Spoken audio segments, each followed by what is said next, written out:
মহাকুম্ভ আমি নাইবা বললাম, ওটা এখন মৃত্যু কুম্ভ হয়ে গেছে, মৃত্যু কূপের মতো। 144 বছর পর যে মহাকুম্ভ মহেন্দ্রক্ষণ পুণ্যস্থান চলছে, মুখ্যমন্ত্রী বিধানসভায় দাঁড়িয়ে, পশ্চিমবঙ্গের মুখ্যমন্ত্রী বিধানসভায় দাঁড়িয়ে তাকে মৃত্যুকুম্ভ বলছে, বলছে মৃত্যুর কূপ, মানে মৃত্যুর গর্ত।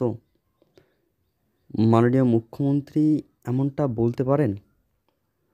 একটা সারা বিশ্বের বিশ্বের হিন্দু ধর্মের একটা পুণ্য স্নানকে, যেটা কিনা 144 বছর পরে অনুষ্ঠিত হয় মহেন্দ্রক্ষণ অনুযায়ী, তো সেটাকে আপনি মৃত্যুকূপ বলে দিলেন, নাম দিয়ে দিলেন মৃত্যুকুম্ভ। কোটি কোটি সনাতনীদের আবেগ, ধর্মীয় বিশ্বাস, সেই বিশ্বাসকে আপনি মৃত্যুকুম্ভ বললেন। জানি না আপনারা কি বলবেন, তবে আমি একজন হিন্দু হিসেবে মুখ্যমন্ত্রীকে বলবো এই নামটা আপনার দেওয়া উচিত হয়নি।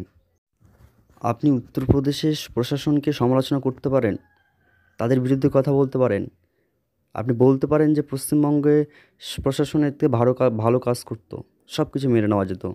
কিন্তু আপনি হিন্দু ধর্মের একটা পবিত্র স্থান, একটা পুণ্যক্ষেত্র, তীর্থক্ষেত্র, সেই জায়গাটাকে আপনি মৃত্যুকূপ নাম দিলেন।